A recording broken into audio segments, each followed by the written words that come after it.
Everyone knows Goro. You can hate Mortal Kombat and know Goro. Everyone remembers him as the four-armed muscular Speedo-wearing thing from almost every Mortal Kombat game. He is notorious for being insanely difficult to beat for Mortal Kombat 1, despite only being the sub-boss that's pathetically easy in comparison to Shang Tsung. He is always difficult to defeat, with the exception of Shaolin monks. Seriously, why is he so damn easy at it? And he's always one of the last guys to face. In the movies, he is as evil as ever and a douchebag to put. And he's a grand old asshole. Officer Tenpenny is the leader of Crash from Grand Theft Auto San Andreas. Throughout the entire game, he blackmails Carl to do what he wants, and there ain't nothing Carl can do about it, and Tenpenny knows that. This guy's as crooked as they come, and when he doesn't want to get his hands dirty, he calls Carl. Frankie cooperates with the rival gang in order to sell drugs, and convinces two of Carl's best friends to help. Frank is eventually arrested, but is acquitted, which causes a massive riot. Now that's cool, that your acquittal caused an entire city to riot. Carl chases Frank in a fire truck and knocks him off an overpass, and he dies, then has his body stripped by hobos. Aw yeah.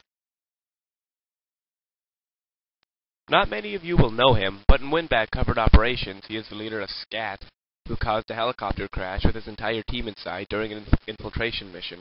Then he vanished until the very last level when he reveals that he killed two of your teammates for no other reason other than they were trying to complete their mission. Little beknownst to you, however, is that Dan has been working with the antagonistic team, and that's why he did it. I don't care though, he's still an ass. And then he makes you kill him, and while he is dying, he tries to gain your sympathy. A Confederate major, Tom Magruder is the primary antagonist of Neversoft's gun. Whilst Tommy here makes his appearance a little ways into the game and doesn't really show up much to the end, you'll understand why he's an asshole. Tom visits the main good guy's dad and asks him where this piece of cross is, and when he is not told, he cuts off the man's head and kills everyone in sight, which is a lot of Indians, I'll tell you that. Then to make your guy's friend talk, he starts cutting off fingers, or hitting them with a hammer, I can't really remember, but either way it's really mean. Then he covers himself in a metal plate, so you can't even shoot him in the final battle, making it pretty tough. What a dishonest fighter, but he gets his comeuppance, and it's fitting. Anyone who's played Resident Evil 1 will remember Al Wesker. He's the guy who blackmails your good buddy Barry into attempting to kill you by stealing his family. Then sometime later, he steals the corpse of Claire Redfield's lovable love-struck friend Steve to reanimate later into a grotesque being. Then he gets Umbrella shut down and restarts it under his control. He does, however, get his ass kicked by the very thing he was intending to kill you with from Resident Evil 1. So there's some good karma there. Serves him right. To those of you who have played Ogre Battle 64, which is probably not that much, you will remember this guy. I love this character, even though he is one of the jerkiest jerks ever known to man. He's inside some poor bum's house, barking orders at his buddy, when the guy tries to escape. So Raid, of course, sticks his sword in his back. I mean, who wouldn't?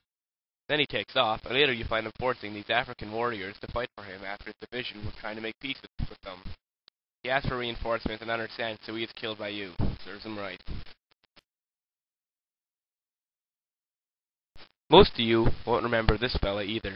Andy here from Xenosaga, Der Wilzermacht, and he is partly responsible for the attack on the Buglinde, which causes a lot of people to die. He has a hardcore temper problem, and kills many people out of anger prior to the events of the game. He marries someone, kills her, and kills her clone. After that he is interred in a prison, and then of course he kills everyone in there too. He gets freed, and then causes the aforementioned attack.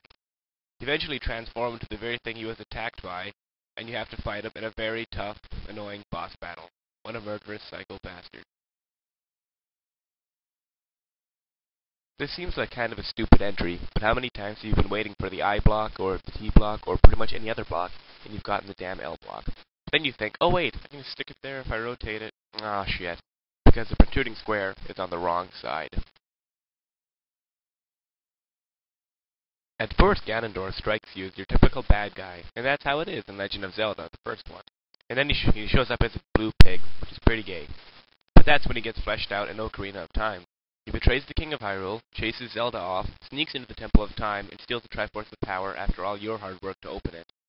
And then he turns the once lush green land of Hyrule into a dark and drab land of evil. And to top it off, he gives the ranch to Ingo, that whiny Luigi-looking prick.